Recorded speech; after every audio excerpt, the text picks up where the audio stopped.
Tapos tayo sa ating panggabi na online service.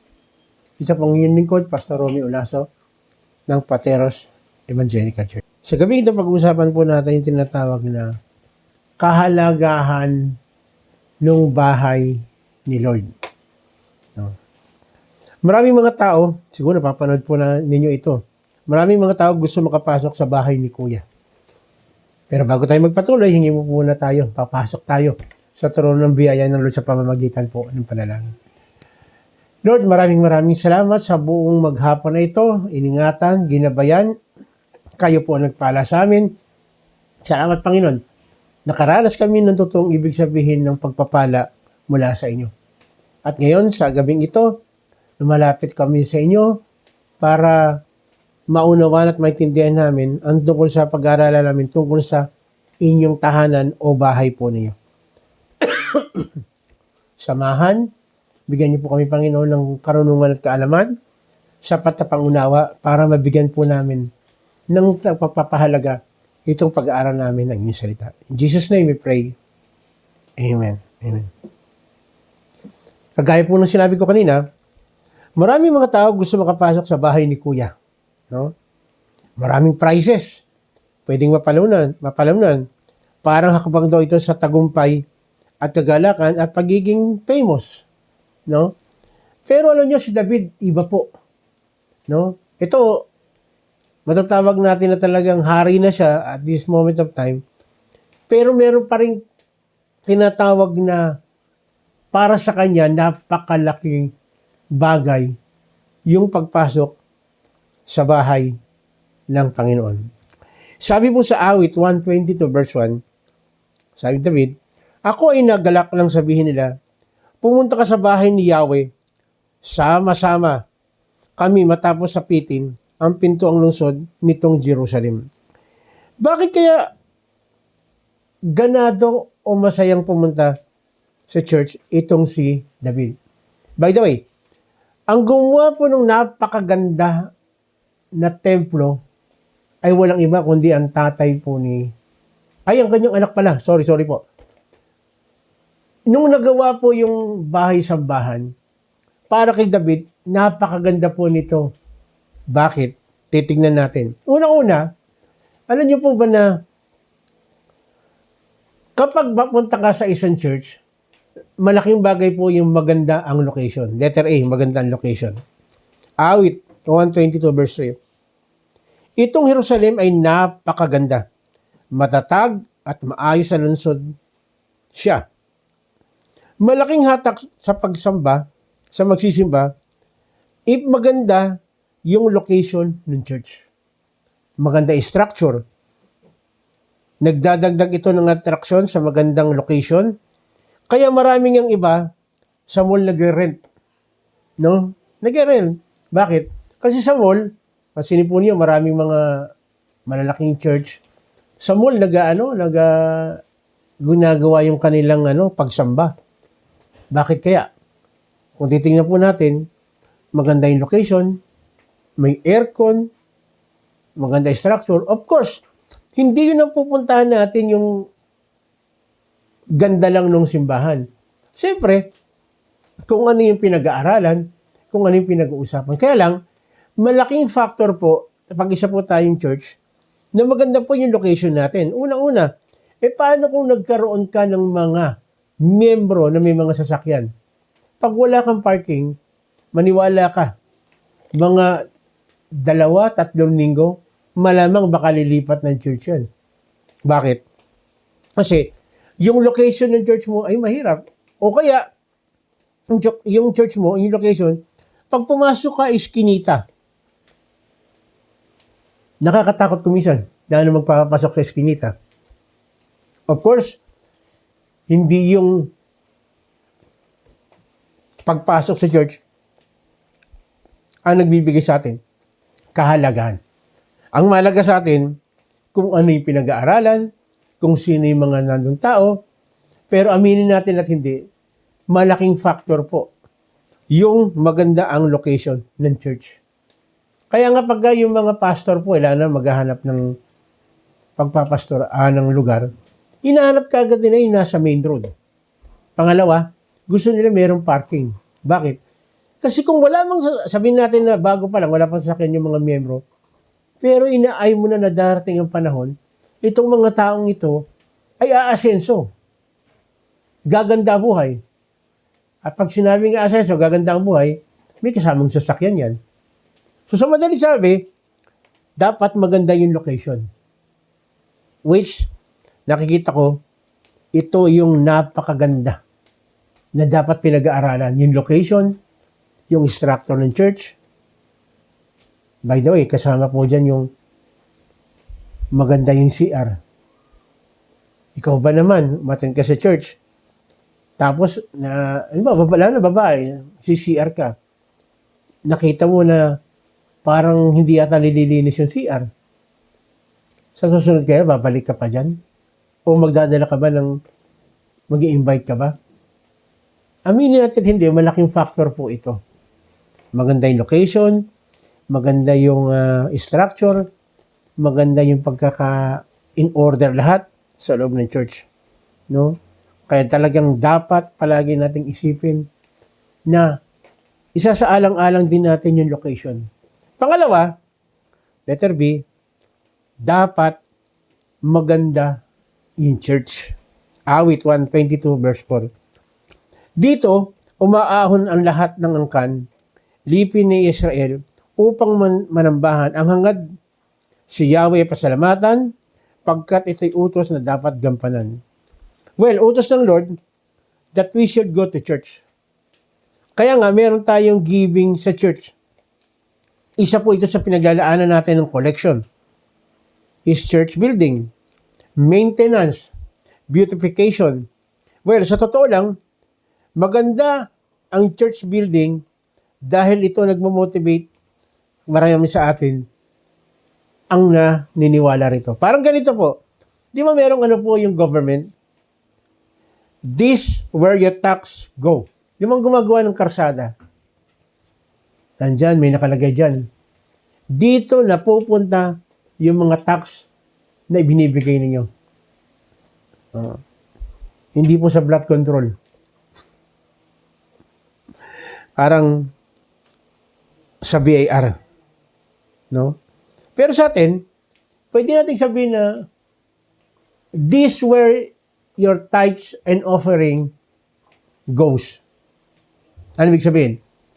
Pag maganda yung church, po pwede maisip mo, ay, okay pala. Kaya pala nagtatights and offering ako, lalong gumaganda yung church. Ano pa? Ay, pag nagtatights and offering pala ako, pati yung bayad sa aircon na may maintain. Ano pa? Ay, pag nagtatights and offering pala ako, yung church napapaganda yung CR. Ano pa? Nagiging maganda yung service. So, ibig sabihin, wag nating sabihin kasi yung iba may nagsasabi na, hindi, okay lang po kahit saan kami, basta mga nila sama-sama. Okay naman po yun. Kaya lang, ayaw nyo ba na sama-sama kayo kasama yung buong pamilya mo, kaibigan? Ano nyo po, pag maganda yung setting na may maintain yung ganda ng church, mga tao magpupunta. At tayo mismo, hindi tayo nahihigang mag-invite. Tama ba? Dahil maganda yung church mo. Meron nga akong nakausap minsan na, hindi ko na sabihin ko anong grupo po ito. Sabi niya, pinagmamalaki niya, nakita mo ba yung yung simbahan namin, napakaganda. Totoo namang napakaganda. Maganda rin yung location. Talagang maganda yung location. At napakaganda yung settings nila. Maganda talaga. Magkakatanong na lang po ito doon sa kung ano yung pinag-aaralan. Ano yung teaching. No? Again, pag maganda at tama yung tinuturo at maganda pa ang church, factor po ito para bumalik ang tao. Factor po ito para masabi natin na kitang-kita nila na di ba? Pag nakakita, sobra naman pinagpala itong church na ito. Ang ganda ng ilaw, ang ganda ng instrument, ang ganda ng pagkakaayos ng silya, ang ganda ng CR. maganda ang nakikita nila. Again, hindi ko po minimeros yung maliliit. Kaya lang, alam nyo ba na yung maliliit, nangangarap din sila makakuha ng maganda at mas maayos at masasabi na yung location ay talagang napakaganda. Malaking factor po yun. Pero siyempre, yung pinaka-main factor po niyan is yung teaching at yung pagtuturo. No? Pangatlo na masasabi natin na sa bahay ni Lord ay importante, no? Is yung sinasabi po natin na maganda mag-bonding at mag-pray. Parang ganito. Awit 122 verse 8. Alang-alang sa kasama at pamilya ko, sa iyo Jerusalem, ang sabi ko ito, ang kapayapaan ay laging sumasa iyo, dahilan sa bahay ni Yahweh, ating Diyos, ang ating dalangin, umunlad kang lubos. Totoo naman po ito eh. Kapag tayo, naingganya tayo magsimba sa isang church, magsasama tayo, sasama natin yung pamilya natin, ang sarap po kayo mag-pray, lalo na pag may prayer time doon sa church. Mahirap po yung sasabihin na pupunta sa church, tapos ang dadatnan sa church, ay isang simbahan na pag pumasok ka, kakagating ka ng lamok, ang init. Sa bahay, hindi ko po minamalita, kung sa bahay ninyo, nilalamok ka na nga, sa bahay nyo, naiinitan ka. Siyempre, kahit paano, gahanap tayo ng medyo komportable tayo habang nagpupuri, habang nagpe-pray. Kagaya nga po ng sinasabi ko, malaking bagay yung kung saan kayo magpe-pray, kung saan kayo magpe-fellowship, kung saan magpupuri kay Lord. Malaking bagay yun. Mas lalong nagiging maganda yung bonding at yung prayer.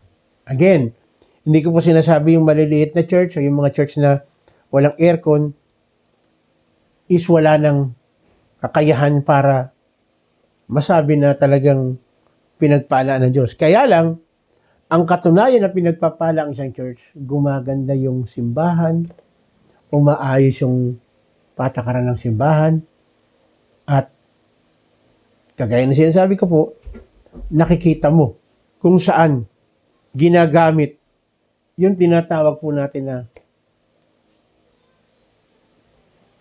kung saan napupunta yung pera na ating kinukuha, nagkakaroon ng collection. Tama po yung kasabihan. The family that pray together stays together. Kaya tama po na dapat ang unang-una natin dadalhin sa church talaga is yung ating mga pamilya. Sama-sama. No? Sabi nga po dito sa Joshua 24:14-15, ito po yung yung malapit ng namamaalam na si Joshua. Pero again, gusto pa rin niyang gawin itong mga ipinagdidiinan niya na dapat kay Lord lang. Joshua 24:14-15. Kaya ngayon, sambahin ninyo si Yahweh at paglingkuran ninyo siya ng buong puso't katapatan. Alisin ninyo ang mga Diyos-Diyosang dating sinasamba ninyo sa mga ninuno sa Mesopotamia at sa Ehipto. Si Yahweh lamang ang inyong paglingkuran, at kung ayaw ninyong maglingkod kay Yahweh, pumili kayo ngayon kung sinong inyong paglilingkuran. Ang mga Diyos sa pinaglilingkuran ng inyong ama, ninuno, sa Mesopotamia, o ang Diyos ng mga Amoreo na sinasamba rin dito sa lupain ito na inyong tinitirhan. Ngunit para sa akin at sa aking sambayanan, kay Yahweh kami maglilingkod. Alam niyo po, itong mga katagang sinabi ito ni Joshua, pagpapakita lang po ito ng kahit na anong mangyari, hindi siya bibitaw kay Lord. Again, malaking factor po dito, yung kagaya ng sinasabi ko po, na yung kung saan ka pumapasok. Yung bahay ni Lord, dapat binibigyan po natin ng importansya. Kung yung bahay natin personally, inaalagaan natin, binibigay natin yung the best para maging maganda sa paningin, maganda po yun. Pero how about kaya yung bahay ng Diyos? Na kung saan-saan na tayo ay nagkakatipon, kung saan-saan tayo ay nagkakaroon ng pagsamba, gawin po nating napakaganda. Ilagay natin sa magandang lokasyon, pagandahin natin yung building per se, doon natin dalhin ang ating mga mahal sa buhay, which ito po yung tinatawag na pwedeng mag-bonding at mag-pray. Of course, maganda rin dapat, no? Yung pinag-aaralan, tama yung pinag-aaralan, at ang sentro ng ating pag-aaral palagi ay walang iba, kundi ang salita ng Diyos. Kasi ito po ang tunay na nagpapaganda ng bahay na ating tinutuluyan. Di ba sinabi nga, aanihin mo ang magandang bahay kung ang nakatira ay kuwago. Tingnan mo yung katabi mo. Hindi naman niya mukhang kuwago. Pero yan, ang tutulong sa bawat sa atin para makita natin ang kahalagahan ng ating pagbibigay ng importansya sa bahay ni Lord.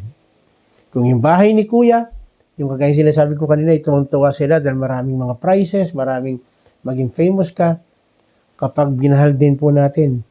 At talaga excited tayo sa pumunta sa bahay ni Lord. Lahat ng kailangan natin, ibibigay ng Diyos at sasabihin ng ibang tao na masarap pumunta sa bahay ni Lord dahil tayo mismo pinagmamalaki natin ito. Tayo po'y pumikit, tayo po'y mananalangin. Panginoon, salamat. Salamat unawa mo po sa amin yung kahalagahan na bibigyan namin ng importansya, ang bahay-sambahan na pinagkakaloob po niyo sa amin.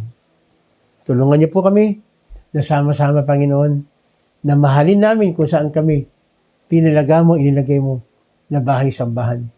Bigyan namin ng importansya to, kung paano inaalagaan namin yung aming mga sarili-sariling tahanan, mahalin din namin, Panginoon, yung tahanan kung saan sama-sama kami magkakapatid na nagpupuri, nagpapasalamat, at sumasamba sa inyo.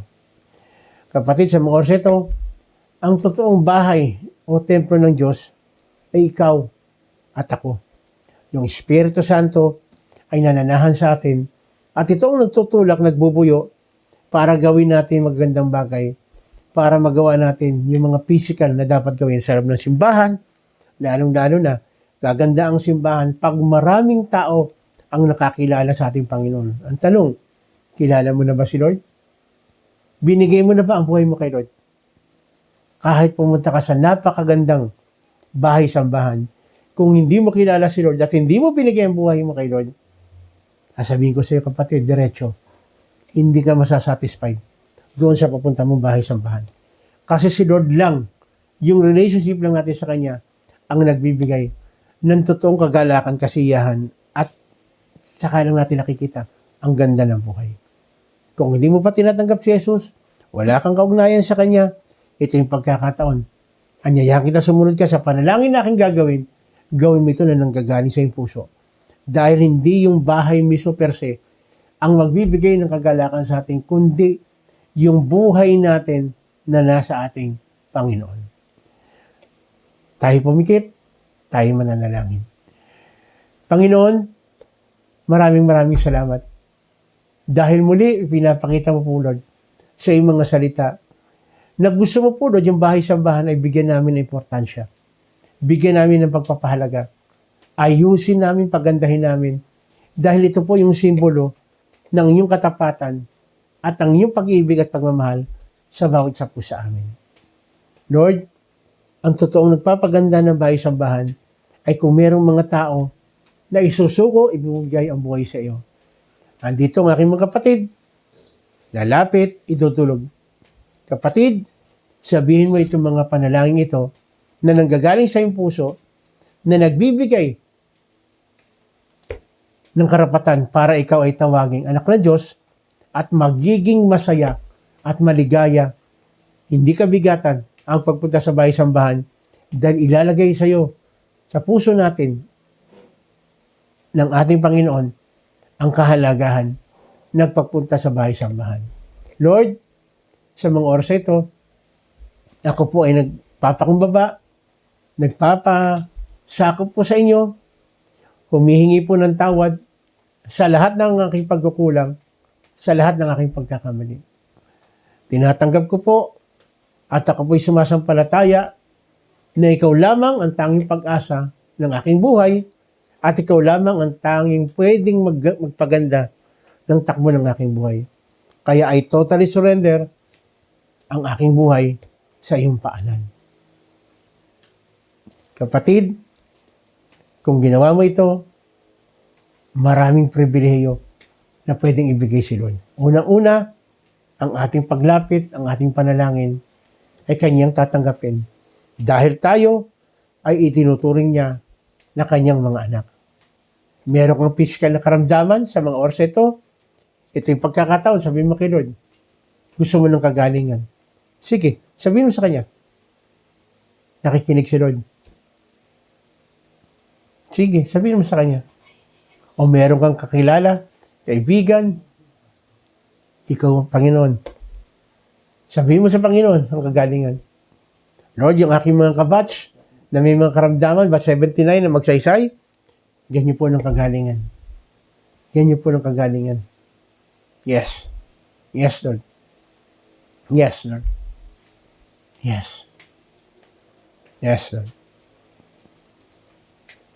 Meron kang problema sa iyong asawa, sa iyong magulang, sa iyong biyenan, sa iyong anak, kapatid, kasama sa trabaho, sa eskwela, sa loob ng iyong tahanan, o sa ginagalawa mong komunidad, tulungan tayo ng Lord na magkaroon tayo ng puso na willing magpatawad at willing humingi ng tawad. Yes, Lord. Meron kaming relationship na hindi nagkaroon ng lamat. Tulungan niyo po, Panginoon, mabuo ito, mabalik yung dati. Nagpagmamahal namin sa aming kapwa. Yes, Lord. Yes, Lord. Ikaw lang makakagawa nito. Bigyan niyo po kami puso na willing magpatawad at magpakumbaba. Maaaring sa mga oras ito, financially, hirap ka. Actually, hindi yan ang design ng Lord. Ang design ng Lord, gamitin tayo na maging channel of blessing. Kaya kung ano man yung financially na meron tayo, tulungan tayo ng Lord na magamit natin ng tama, na matuto tayo mag-budget kung paano natin gagastusin yung pera na pinagkaloob sa atin ng Diyos.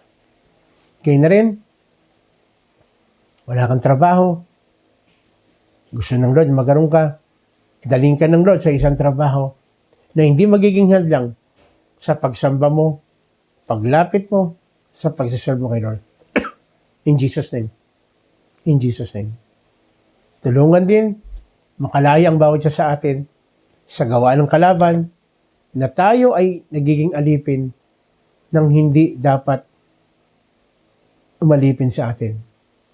Alipin sa kasalanan, alipin sa lahat ng bisyo, alipin sa mga bagay na nagpapalayo sa atin sa Panginoon. Makalaya tayo. In Jesus' name.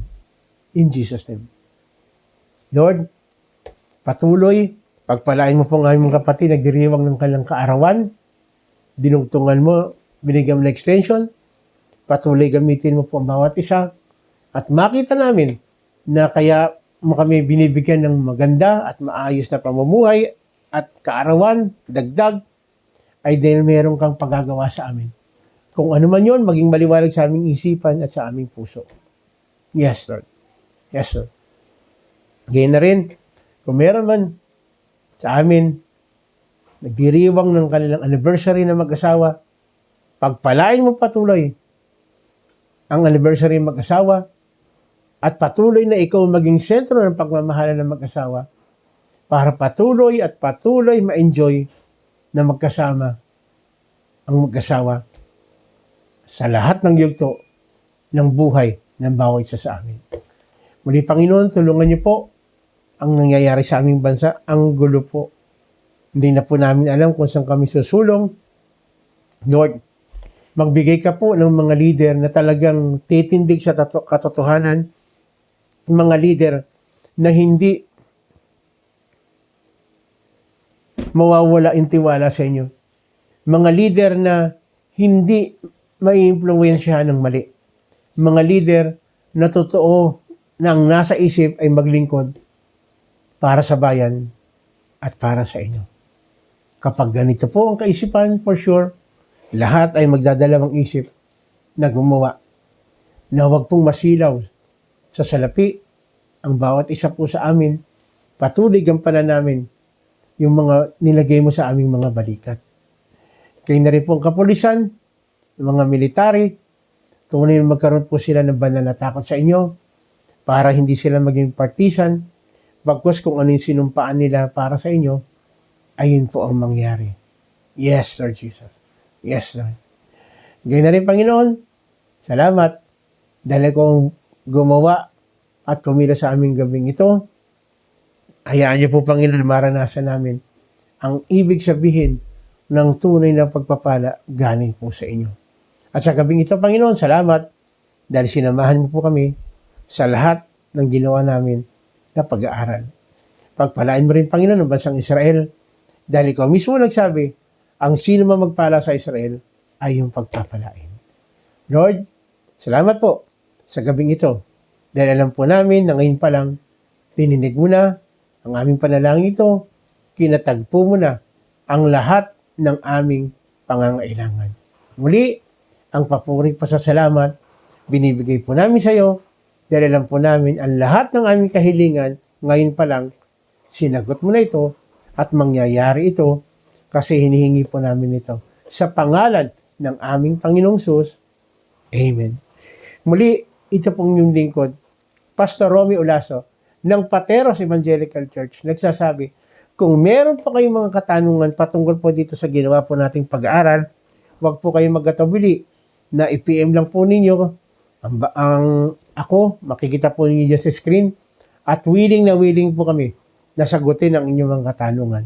At kung kayo naman po ay nakaranas ng kagalingan sa pamamagitan ng ating mga programa, sa pamamagitan ng mga pag-aaral natin ito, pakiusap lang po. Please, i-PM lang po ninyo kami. Dahil yung PM lang po ninyo ay isa na pong pagpapala sa amin na nagbibigay sa amin ng courage para pagpatuloy ang gawain kagaya nito. Muli, ito po ang inyong lingkod, Pastor Romy Olaso ng Pateros Evangelical Church, nagsasabi, pagpalain po tayo at magandang gabi po sa ating lahat.